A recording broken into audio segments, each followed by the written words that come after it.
Daily. Taste the Daily. Hyderabad ను నిన్న కురిసిన కుండపోత వాన వణికించింది. ఆకాశానికి చిల్లు పడింది అన్నట్లుగా వాన కురిసింది.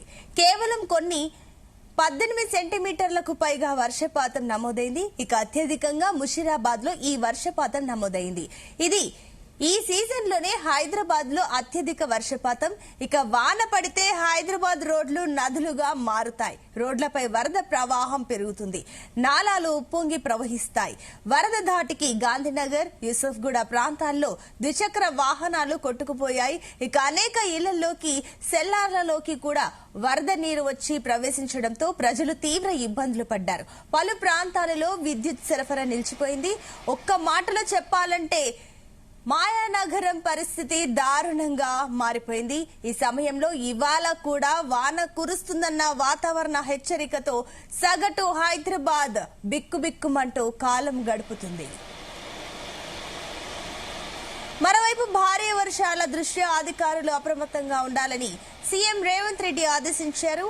అన్ని విభాగాలు సమన్వయంతో ప్రజలను ఇబ్బంది పడకుండా చూసుకోవాలన్నారు. నీళ్లు నిలిచినా ట్రాఫిక్ అంతరాయం ఏర్పడిన చోట్ల పోలీస్, ట్రాఫిక్, హైడ్రా విభాగాలు తగిన చర్యలు తీసుకోవాలని చెప్పారు. ఇక లోతట్టు ప్రాంతాలు, నాలాలున్న చోట్ల ప్రజలు అప్రమత్తంగా ఉండాలని సూచించారు. అత్యవసరం అయితేనే తప్ప ఇళ్ల నుంచి బయటకు రావద్దన్నారు. భారీ వర్షాల నేపథ్యంలో అప్రమత్తమైన హైడ్రా, డిఆర్ఎఫ్లు స్థానికులకు సహాయం చేయడానికి హెల్ప్ లైన్ నంబర్లను కూడా ఏర్పాటు చేశారు.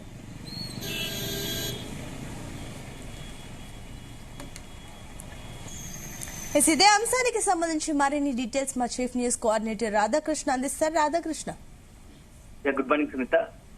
హైదరాబాద్ నగరాన్ని మరొకసారి వర్షాలు తీవ్రంగా అతలాకుతలం చేశాయని చెప్పవచ్చు. నిన్న సాయంత్రం నుంచి 6 గంటల నుంచి ఏకదాటి కురిసిన వర్షంతో నగరంలోని మొత్తం దాదాపు నగరం 80% ఫుల్ బీభత్సమైన వర్షం పడింది. ఎక్కడికక్కడ నీరు, వరద ప్రవాహం ఆ రోడ్లపైకి రావడం, ట్రాఫిక్ జామ్ అవడం, పలు కాలనీలోని ఇళ్లకు నీరు చేరడం మొత్తం కూడా నేను అతలాకుతలమైందని చెప్పవచ్చు. సో నిన్న ఒక్కసారిగా ఏదైతే 7 గంటల తర్వాత స్టార్ట్ అయిన వర్షం నెమ్మదిగా కూర్చున్నారో ఏకదాటిగా 18 సెంటీమీటర్లకు కూడా నగరంలోని పలు చోట్ల భారీ వర్షపాతం నమోదైన పరిస్థితులు ఉన్నాయి. దీంతో ఒకవైపు ట్రాఫిక్ జామ్ తో పాటుగా కొన్ని వాహనాలు వరద దాటికి కూడా కొట్టుకుపోయిన పరిస్థితి ఉంది. సో గతంలో కొద్ది రోజుల క్రితం చూసాం, ఆ నాలాలో కొట్టుకుపోయి 3 చనిపోతే నిన్న కూడా ఒక అతను చనిపోయిన పరిస్థితి. అంటే నగరంలో అసలు గతంలో ఎప్పుడు ఊహించినట్టు విధంగా ఈ ఇటీవల కాలంలో వర్షపాతాలు నమోదవుతా ఉన్నాయి. సో ముఖ్యంగా నిన్న అత్యధికంగా ముషీరాబాద్ ఏరియాలో 18 సెంటీమీటర్ల పైగా వర్షపాతం నమోదైంది. సో దాదాపుగా హైదరాబాద్ నగరంలోని అన్ని సెంటర్లలో కూడా 10 సెంటీమీటర్ల పైగా వర్షపాతం, 15 పైగా సెంటర్లలో ఈ 10 సెంటీమీటర్ల పైన వర్షపాతం నమోదైంది. దీంతో మొత్తం కూడా నగర ప్రజలు తీవ్ర ఇక్కట్లకు ఇబ్బందులకు గురయ్యారని చెప్పవచ్చు. ఏకదాటి కురిసిన వర్షంతో అసలు ఊహించినట్టుగా సాయంత్రం పూట ఆ ఇళ్లను ఆఫీస్ నుంచి ఇళ్లకు చేరుకుందామని బయలుదేరిన సమయంలో ఒక్కసారిగా ఈ వర్షపాతం నమోదైంది. కంటిన్యూగా 1.5-2 గంటల పాటు వర్షం కురవడంతో ఎక్కడికక్కడ ట్రాఫిక్ జామ్ అయింది. సో హైటెక్ సిటీ నుంచి, మాదాపూర్ నుంచి మొదలు పెడితే ఎల్బీ నగర్ వరకు కూడా మొత్తం ఎక్కడికక్కడ ట్రాఫిక్ జాములు, నీళ్లు నిలిచిపోవడంతో దాదాపుగా కార్లు, అదేవిధంగా బైక్లు మునిగిపోయేంత స్థాయికి వాటర్ వచ్చాయి. సో రోడ్ల కింద వాటర్ ఉంది. దీంతో వాహనాలు వెళ్లలేని పరిస్థితి నేపథ్యంలో ఆల్టర్నేట్ గా అక్కడే ఉండిపోవాల్సి వచ్చింది. వర్షం నీరు తీసేయడానికి డిఆర్ఎస్ బృందాలు, హైడ్రా బృందాలు ప్రయత్నించినా ఒకవైపు ఎంత నీరు తీసినా వర్షం పడుతుండడంతో కొంత ఆలస్యమైంది. సో దీంతో గంటల తరబడి నిన్న మొత్తం కూడా ఆ రోడ్లపైనే, ఒకవైపు వర్షంలోనూ అదేవిధంగా రోడ్లపైనే ఇటు వాహనాల్లో ప్రయాణికులు ఉండాల్సిన పరిస్థితి. నగరవాసులు నిన్న తీవ్ర ఇక్కట్లకు గురయ్యని చెప్పవచ్చు. దీంతో పాటుగా పంజాగుట్ట కావచ్చు, రాయదుర్గం, పంజాగుట్ట, సికింద్రాబాద్, ఎల్బీ నగర్, ముషీరాబాద్ చాలా చోట్ల కూడా మెయిన్ రోడ్ మొత్తం కూడా హైటెక్ సిటీకి మొదలు పెడితే ఎల్బీ నగర్ వరకు మొత్తం రోడ్లన్నీ బ్లాక్ అయిపోయాయి. పలు చోట్ల మొత్తం పంజాగుట్ట చౌరస్తా నుంచి పంజాగుట్ట ఫ్లైఓవర్ దగ్గర, అదే సందర్భంలో ఇటు బేగంపేట దగ్గర, అదేవిధంగా ఎల్బీ నగర్, సికింద్రాబాద్ పలు చోట్ల మొత్తంగా రోడ్ల మీద మోకాళ్ళ లోతు వరకు నీళ్లు, మెయిన్ రోడ్ పైన నీళ్లు రావడంతో వాహనాలు వెళ్లలేని పరిస్థితి ఏర్పడింది. సో గంటల తరబడి నిన్న వర్షంలోనే ప్రయాణికులు వేచి చూడాల్సిన పరిస్థితి ఏర్పడింది. సో ఇది ఒక వైపు ఉంటే, నిన్న ఊహించని ఈ యొక్క ఘటనతో మొత్తంగా కూడా రాష్ట్ర ప్రభుత్వం హైలైట్ అయింది. హైదరాబాద్ సంబంధించి జిహెచ్ఎంసీ తో పాటు హైదరాబాద్ బృందాలను అలర్ట్ చేసింది.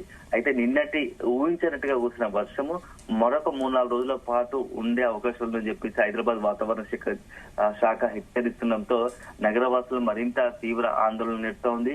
సో ఇప్పటికే కురిసిన వర్షంతో ఇప్పటికే చాలా చోట్ల ఇంకా నగరంలోని చాలా కాలనీలు ఈ వరద ముంపులో ఉన్నాయి. వర్షం నీళ్లు ఇంట్లోకి వచ్చిన పరిస్థితి కనబడుతోంది. ఇప్పుడు తాజాగా వాతావరణ శాఖ హెచ్చరిక మరొక 4 రోజుల పాటు వర్షాలు ఉంటాయని హైదరాబాద్ కూడా మరి భారీ నుంచి అతి భారీ వర్షాలు పడే అవకాశం ఉందని తెలుస్తోంది. సో హైదరాబాద్ నగరంతో పాటు మరొకసారి ఈ రోజు సిద్దిపేట, వికారాబాద్, సంగారెడ్డి, మెదక్, కామారెడ్డి, మహబూబ్ నగర్, ఆదిలాబాద్, ఆసిఫాబాద్, జగిత్యాల్, నాగర్ కర్నూలు జిల్లాలో భారీ వర్షాలు పడే అవకాశం ఉన్నట్టుగా తెలుస్తోంది. సో 30 నుంచి 40 కిలోమీటర్ల వేగంతో ఈదురుగాలు వీసే అవకాశం ఉంది. అదే సందర్భంలో ఉరుములు మెరుపులో కూడా భారీ నుంచి అతి భారీ వర్షాలు పడే అవకాశం ఉందని చెప్పేసి వాతావరణ శాఖ చెప్తోంది. ఇక నెక్స్ట్ శనివారం హైదరాబాద్, సంగారెడ్డికి, మెదక్, కామారెడ్డి, మహబూబ్ నగర్, నాగర్ కర్నూలు, మేడ్చల్, మల్కాజ్గిరి, వికారాబాద్, వనపర్తి, నారాపేట జిల్లాలకు భారీ నుంచి అతి భారీ వర్షాలు ఉన్నాయని చెప్తా ఉంది. సో ఏదేమైనా ఎప్పట్లాగానే వాతావరణ శాఖతో పాటు రాష్ట్ర ప్రభుత్వం హెచ్చరిస్తా ఉంది. వర్షాలు పడుతున్నాయి. వాతావరణ శాఖ హెచ్చరించిన నేపథ్యంలో తొందరపడి ఎవరు బయటకు రావద్దు, జాగ్రత్తగా ఉండాలి. ఎందుకంటే అనేకమైన వర్షాల్లో వరద ప్రవాహం ఒక్కసారి వరద ప్రవాహం పెడితే వరద ప్రవాహంలో కొట్టుకుపోవాల్సిన పరిస్థితి వస్తుంది. ప్రాణాలను తెగించి బయటకు రావద్దు, అత్యవసరమైతే తప్ప బయటకు రావద్దని చెప్పేసి ఇప్పటికీ చాలా సందర్భాల్లో ఇటు ప్రభుత్వం కావచ్చు, వాతావరణ శాఖ హెచ్చరిస్తుంది. సో అయినా కొందరు సరదాగా పరిస్థితి త్వరగా ఇంటికి వెళ్ళాలని ఒక ఉద్దేశంతో బయటకు వచ్చి చాలా మంది ప్రాణాల మీద తెచ్చుకుంటున్నారు. సో భారీ వర్షాలు ఉన్న నేపథ్యంలో ఈ 4 రోజుల పాటు నగరవాసులతో పాటు తెలంగాణకు సంబంధించిన పలు ఏదైతే హెచ్చరికలు జారీ చేస్తారో ఆయా జిల్లాల ప్రజలు అప్రమత్తంగా ఉండాలి. ఏదైనా వరదలు ఉంటే ఆ వరదల నుంచి ప్రయాణాలు మానుకోండి. ఉన్నట్టుండి అంటే మెరుపు వరదలు వచ్చే అవకాశం ఉంటుంది కాబట్టి లేనిపోని ప్రయోగాలు చేయొచ్చు. సరదాగా బైక్ల మీదనో, కార్లలోనో ఆ వరద ప్రవాహంలో ప్రయాణించేందుకు సిద్ధపడకండి. అనవసరంగా వరద ప్రవాహం పెడితే ప్రాణాల మీకు తెచ్చుకోవద్దని చెప్పేసి కూడా ఇటు హెచ్చరికలు చేస్తా ఉన్నారు అధికారులు.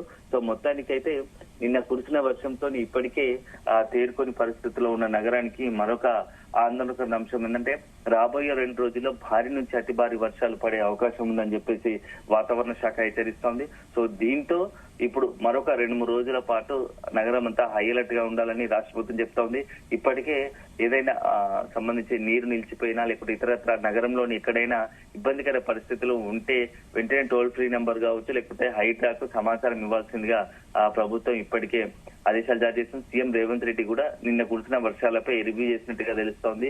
ఎక్కడైనా ఇబ్బందికర పరిస్థితులు కావచ్చు లేకుంటే విద్యుత్ అంతరాయం కావచ్చు, ఇతరత్ర నీరు నిలిచిపోతే వెంటనే రంగంలోకి దిగి అక్కడ ఎలాంటి మొత్తంగా కూడా పరిస్థితులను సమీక్షించి వెంటనే క్లియర్ చేయాల్సిందిగా, సమస్యలను పరిష్కరించాల్సిందిగా కూడా అధికారులకు ఆదేశాలు జారీ చేశారు.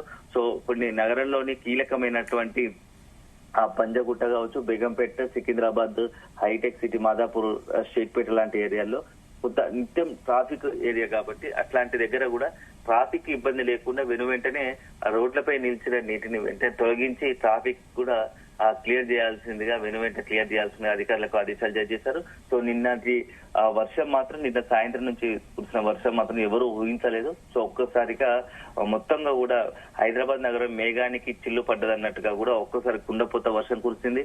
సో దాదాపుగా ఈ సంవత్సరం ఈ సీజన్ లో ఇదే అత్యధిక నగరంలో అత్యధిక వర్షపాతం నమోదైందని మనం అనుకోవాల్సి ఉంటుంది. సో దాదాపుగా చాలా చోట్ల మోర్ దెన్ 10 సెంటీమీటర్ల పైగా వర్షపాతం కురిసిన పరిస్థితి కనపడతా ఉంది. సో ఇప్పటికే అటు జంట నగరాలు ఉస్మాన్ సాగర్ కి సంబంధించి కావచ్చు, హిమాయత్ సాగర్, జంట జలాశయాలు పూర్తి స్థాయి నీటి సామర్థ్యంతో ఉన్నాయి. సో ఇప్పుడు కురిసిన వర్షానికి మరొకసారి అవి కూడా ఫుల్ ఫ్లెడ్జ్ గా నిండే అవకాశం ఉంటుంది. వాటి ద్వారా నీటిని లోతట్టు ప్రాంతాలకు విడుదల చేసే అవకాశం ఉంటుంది. కాబట్టి ఆ లోతట్టు ప్రాంతాలకు సంబంధించి ప్రజలను కూడా అప్రమత్తం చేయడం, మూసి పరివాహక ప్రాంతాలను అప్రమత్తం చేయడం. ఎందుకంటే నీరుగిన విడుదల చేస్తే కిందికి లోతట్టు ప్రాంతాలకు మునిగే అవకాశం ఉంటుంది. కాబట్టి సో ముంపు గురి అవకాశం ఉంటుంది కాబట్టి వాటిని అలర్ట్ చేసే అవకాశాలు కనబడుతున్నాయి. మరోవైపు ఇక్కడ ఈ హుస్సేన్ సాగర్ కూడా నీటి మట్టం మరింత పెరిగిందని చెప్పవచ్చు. Sunitha. Right Radhakrishna, thank you.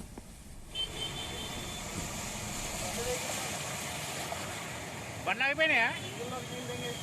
అయ్యో ఎక్కడికి వెళ్ళొస్తారు మీరు?